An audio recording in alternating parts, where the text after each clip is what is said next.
घेता महिलांच्या सेफ्टीसाठी, जेणेकरून त्यांना उन्हाळ भ्रमंतीसोबत फिरायला यायला सेफ आणि कम्फर्टेबल वाटेल? पहिली गोष्ट सेफ्टी म्हणजे काय बाबा, तो ऑर्गनायझर कोण आहे, एखाद्या पॉईंटला चालू त्या पॉईंटचं नाव, त्याच्या आधी तो गेलाय का, त्याला त्याची फील्डमध्ये काय माहिती आहे. आत्ताच तुम्ही सांगितलं की त्या एक मॅडम होत्या, त्यांनी कसा तो चुकीचा शूज घातल्यामुळं काय अख्ख्या ट्रिपचा मेस झाला किंवा त्रास झाला आणि सगळ्यांचीच लाईफ रिस्कमध्ये होती की उशीर झाला असता तर काय झालं असतं वगैरे वगैरे. पण ॲज अ ट्रॅव्हल ऑर्गनायझर म्हणून तुम्ही ते छानपैकी पार केलं. पण एक गैरसमज असू शकतो किंवा एक माइंडसेट झाला आहे की वुमन ट्रॅव्हलर्स नेहमी घोळ घालतात. असं असू शकतं, माझं मत नाही आहे ते. पण आता हे उदाहरणातून आलं तर नेमकं काय कारण असावं किंवा काय चॅलेंजेस येतात वुमन ट्रॅव्हलर्सना आणि तुम्ही त्यांना काय सजेशन द्याल? त्यांनी आणि त्यांची संख्या पण फार कमी आहे कंपेअर टू मेल ट्रेकर्स किंवा मेल ट्रॅव्हलर्स. तुमचं काय मत आहे त्याच्यावरती? तुम्ही म्हणताय तो प्रश्न तसं म्हणजे माझ्या तरी अनुभवात नाही आहे, बट होते असं की वेळ न पाहणं ह्या गोष्टी पहिली गोष्ट होतात. म्हणजे चला पिकअप पॉईंट या टायमाला दिलेला आहे तर त्या वेळेत उशिरा येणं. येस, उशिरा येणं होतं. परत बाकीच्या काही गोष्टी असतात की थोडंसं बाबा चला फोटोशूट म्हणजे फोटो प्रत्येक ठिकाणी चला फोटो काढलाच पाहिजे, झालाच पाहिजे, शास्त्र असतं ते. येस, त्याप्रमाणे ते चालू असतं.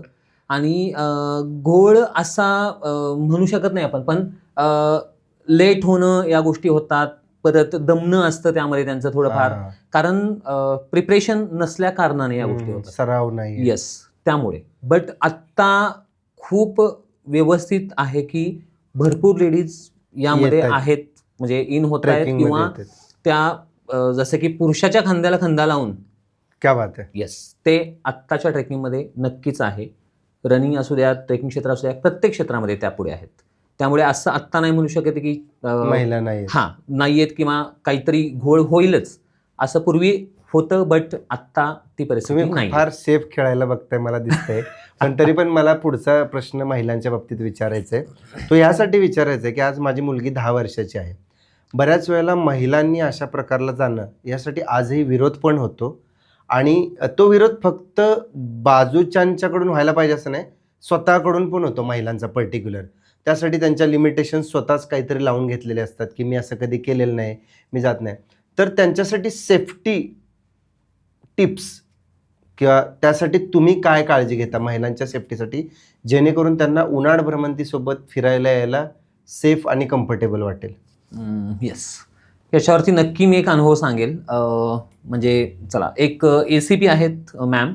बरं. त्या स्वतः त्यांची 10 वर्षाची मुलगी आणि त्यांचा 8 वर्षाचा मुलगा, त्या दोघांनाही माझ्यासोबत पाठवतात.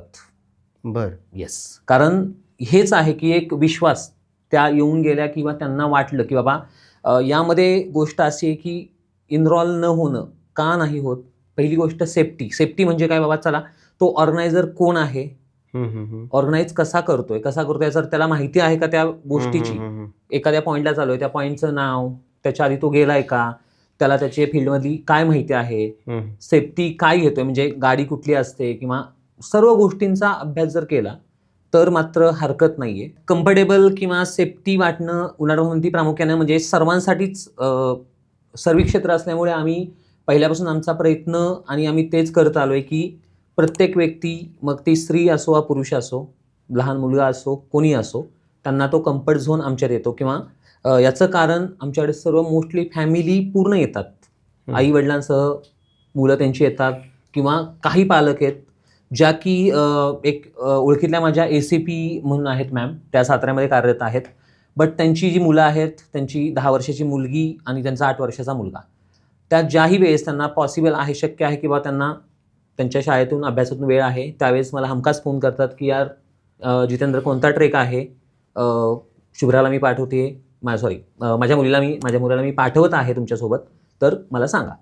तर हा एक विश्वास कमवलेला आहे, कारण तेवढी सेफ्टी आपण देतो की बाबा गाडी, थोडक्यात चला बस प्रवास आहे आपला, त्यामध्ये जे आपले चालक आहेत किंवा गाड्या आहेत ते निर्व्यसनी चालक आहेत, गाडी ड्राईव्ह व्यवस्थित होते, त्या ठिकाणी राहणं असेल कधी तर ती राहण्याची व्यवस्था खूप चांगली असते, व्यवस्थित असते, सेफली. तिथून तिथं गेल्यानंतर म्हणजे कुठलाही ट्रेक मला आजपर्यंत आठवत नाही की मी स्टार्टिंगपासून जर एक्झाम्पल घेऊयात, अंधारबन मी आत्तापर्यंत 20 वेळा जर केला असेल तर 20 वेळा मी 20 अंधारबनला वेळा. प्रत्येक वेळी गाईड घेतलेला आहे. बर. म्हणजे असं नाही की सर हा, माझी आता वाट आपल्याला माहिती आहे. हां क्या बात मला आहे. माहिती आहे, तरी पण याचं कारण असं आहे की एक आपण सेफ्टी म्हणून की बाबा चला प्लस मायनससाठी एक व्यक्ती आपल्यासोबत राहू द्या, म्हणजे आपल्यासोबत लीड पण आहेत, आपण स्वतः आहोत, आपण एवढ्या वेळा केलाय तर गाईड नको, कशाला त्याला पैसे घालवायचे, बरोबर. तसं नाही.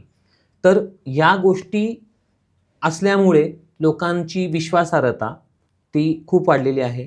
त्यामुळे माझ्याकडे येणारा क्राऊड मोस्टली महिला वर्ग किंवा त्यांची Family, मुलं लहान असतील, मुलं. फॅमिली. येस. आजकाल आपण बघतो की इंस्टाग्रामवरती बरेचसे ब्लॉगर आहेत, वेगवेगळे व्हिडिओ पडतात. ट्रेकिंगविषयी माहिती दिली जाते, पण त्यात बऱ्यापैकी असं दाखवलं जातं की सगळं ऑल वेल आहे, व्यवस्थित आहे, सगळं छान आहे आणि प्रत्येकाने केलं पाहिजे वगैरे. पण रियालिटी काय आहे, त्याच्या मागचा टफनेस काय आहे की जो लोकांसमोर आला पाहिजे? ओके. आत्ताची आपण म्हणू शकतो रील लाईफ आहे. हां म्हणजे चला रील आलं, हां. सर्व छानच दाखवलं जाणार आहे, कारण तिथं येणारे प्रॉब्लेम कोणीही मांडणार नाही, मोस्टली मांडणार नाहीयेत, कारण दाखवायचं आहे ते छान छान दाखवायचं. येस.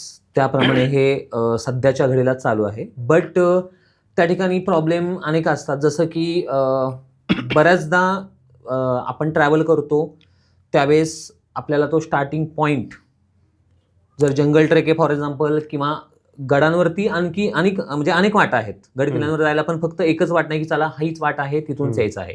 तर काही ठिकाणी चढणं उतरणं डिफिकल्ट आहे, काही ठिकाणी अनेक वाटा फुटलेल्या, चुकू शकतो रस्ता, या गोष्टी होतात. परत वेळ माहीत नसतं याचा अर्थ ट्रेकिंगचा एक टाईम पिरियड म्हणू शकतो आपण, किंवा चला अनुभव आहे पण त्यावेळेत आपण जर पोहोचलो वरती तर तो एक्सप्लोअर करणं आणि परत अंधार पडण्याच्या आधी आपण रिटर्न आलो पाहिजे, या गोष्टीची काळजी घेतली गेली पाहिजे. तर त्या गोष्टी बऱ्यापैकी म्हणजे मांडल्या काही ठिकाणी जात नाहीयेत, सांगितलं जात नाही. हां.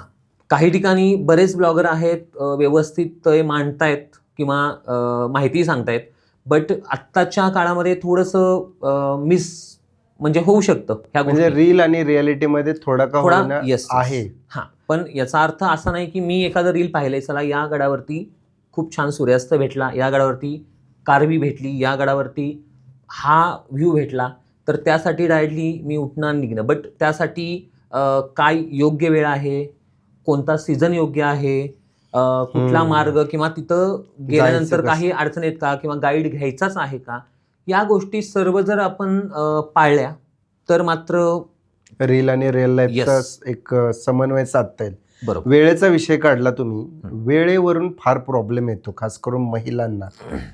मॅरिड वुमन्स असतील किंवा एकटीने जेव्हा यायची इच्छा असते, खास करून जेव्हा बॉईज जातात, जेंट्स जातात, त्या एकाला दोघाला तिघं येतात, पण बऱ्याच वेळेला एक महिला असते जी हौशी असते, जिला अनुभव पण असतो, पण जाताना ग्रुपमध्ये महिलांची संख्या नसते किंवा एकटीच महिला येते आणि इतर पुरुष आहेत. तुमचा असा एखादा प्रसंग सांगा जिथे तुम्हाला प्राऊड फील झालंय की तुम्ही कशा पद्धतीनं त्यांना अनुभव दिला?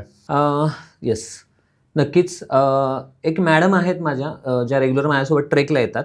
Okay. बट कलामंतीन सुळका जो आहे पनवेलजवळ, बरं. तर तो आयोजित केला होता मी, आणि थोडीशी लोक कमी झाली माझी, म्हणजे साधारण 5-6च एंट्री झाल्या माझ्याकडे, बट तरीही मला तो स्किप नव्हता करायचा, कारण 5 जणांनी त्यांच्या माइंडमध्ये होते की यार मला करायचाच आहे, किंवा जायचंच आहे. हां, त्यामुळे मला ते कॅन्सल करणं योग्य नव्हतं वाटत. आणि त्यात त्या मॅमचाही फोन आला की मॅम असं आहे, सर्वजण 5 जणच एंट्री आहेत, ती जेंट्स आहेत आणि तुम्ही एकट्या. म्हणजे 5 जेंट्स आणि एकच महिला होती. येस, बरं एकच. बरं. बट तरीही त्या म्हणल्या तुम्ही आहात, यायचंच आहे. येस क्या येणार बात आहे. तर रात्रीचा प्रवास होता, कारण आम्हाला तो सकाळी तिथं सूर्योदय पाहायचा होता. ओके. त्यामुळे त्या सुळक्यावर जाऊन सूर्योदय पाहणं हेच आमचं मेन टार्गेट होतं. तर आम्ही रात्री साधारण 10:30-11 वाजता आपली क्रुझर केली मी, कारण क्रुझरमध्ये व्यवस्थित आम्ही कम्फर्टेबल होतो. क्रुझर करून पहाटे साधारण 3:30च्या आसपास आम्ही बेसला पोहोचलो. तिथून आम्ही स्टार्ट केला. सकाळी आम्ही जवळपास 5:45च्या आसपास टॉपला होतो वरती, आणि तो सूर्यास्त अप्रतिम आणि खूप क्लास एन्जॉय केला.